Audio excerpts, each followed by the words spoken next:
Some more breaking news is coming out of Tottenham Hotspur, and it's news that we did not want to hear, as the Morgan Gibbs-White deal looks like it could be delayed. I'm going to say delayed because I'm still quite confident that it can happen, but it's a problem nonetheless. And also we have some other breaking transfer news that we'll be discussing today on the Sonny Talk Spurs YouTube channel. But if you are new to the channel and this is the first time you're discovering me, then get down below, let me know in the comments who you want us to sign this summer, and also leave a like, subscribe, hit the notification bell because it will let you know when I've gone live in instances such as this. But, you know, get into Morgan Gibbs-White then.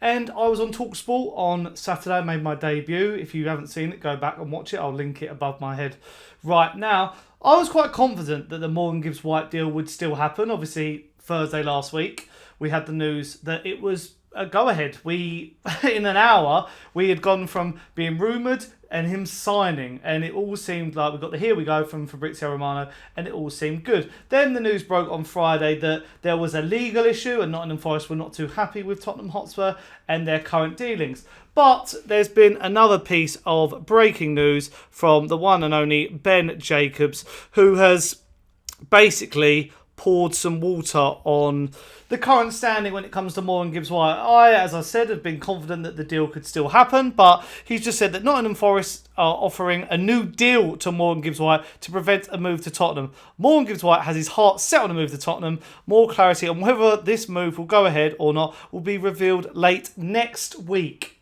Next week. So we're going to have to wait 2 weeks since this got announced for something to happen. Morgan Gibbs-White, as I say, he's been offered this new deal. I doubt he's going to sign it. He's not been signing any of the deals they've been offering to him. He was linked with Manchester City a little while ago, but they went down a different route and signed Ryan Churchy. And Gibbs-White is keen to move to Tottenham.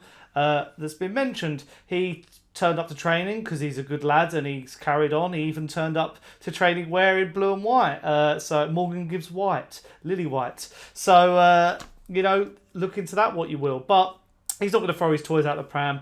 I'm still quite confident that this move still happens. We've just got to play the game with Nottingham Forest. You know, maybe offer them a little bit more. Maybe give more of the money up front instead of paying it over. You know, I think, for example, with Mohammed Kudus, that's being paid over a couple of years. But with this move, as you can see, like they'll probably want a bulk of it up front, and then, you know, the rest of it gets paid out over the length of the deal. So I'm not too worried about this one, but it is a bit of a spanner in the works, which is highly frustrating. But, you know, if we can add Morgan Gibbs-White to this Tottenham team, I am very happy that this move will happen. And I did a video actually yesterday, so go and check that out after this, where I say how Thomas Frank is going to set up with the likes of Morgan Gibbs-White and also his coaching staff, and I deep dive into that. It was a really good video to make.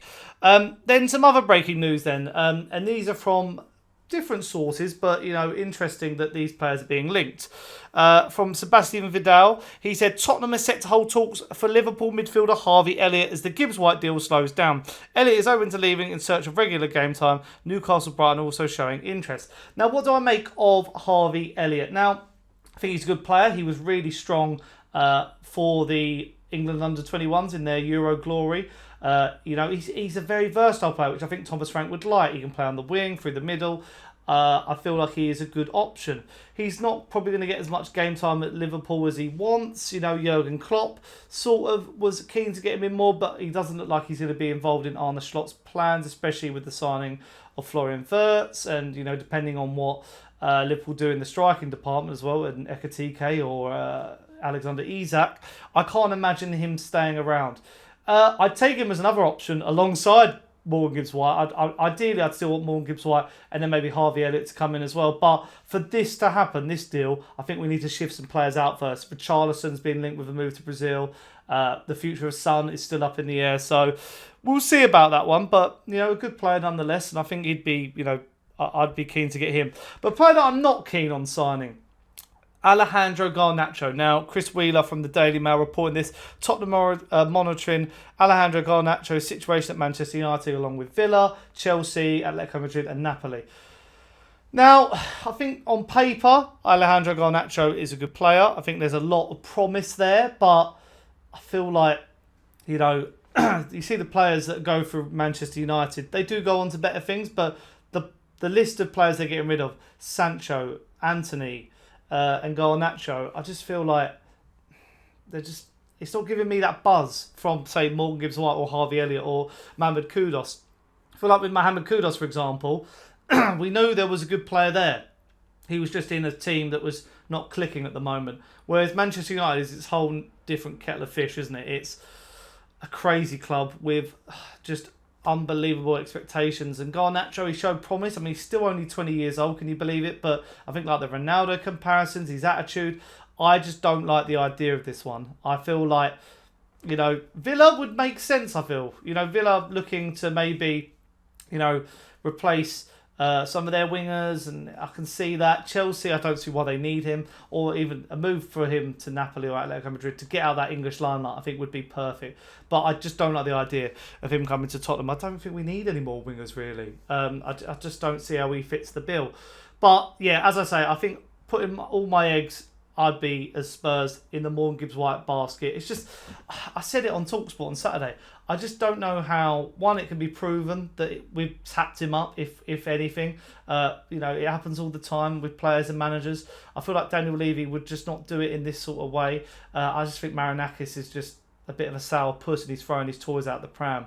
So I just feel like it is pretty ridiculous how he's acting, and it's just a bit in the sense of he's just contradicting himself. Like, I feel like he has been, when they've signed their players and, the way he's operated in the market, I just feel like it's, everyone does it. I'm not saying it's right tapping up, but it's not as dodgy as it may seem, because you want to ask a player or his agent if he's keen to come to a club before they do. And the fact it's a secret release clause, Simon Jordan said it on TalkSport. Release clauses aren't meant to be a secret. You're protecting your investment. You want clubs to come in and pay 60 million because, West Ham had a release clause for Kudus, 85, but no one was going to pay that. But you sort of knew the ball ground that they want to work with. They obviously accepted 55 in the end, but that's because they had to sell. Whereas, I guess what Forest are thinking is we don't really have to sell because we've sold Elanga. But if the player wants to leave, then the player wants to leave. But it's just a nightmare. It's just an absolute nightmare. But you're going to have to let me know what you guys think of these transfers in the comments down below. Who do you want Tottenham to sign this summer? Is there any other players that we have or haven't been linked to? Let me know your thoughts. And as always, leave a like, subscribe, hit the notification bell, and I'll see you guys pretty soon. Ciao.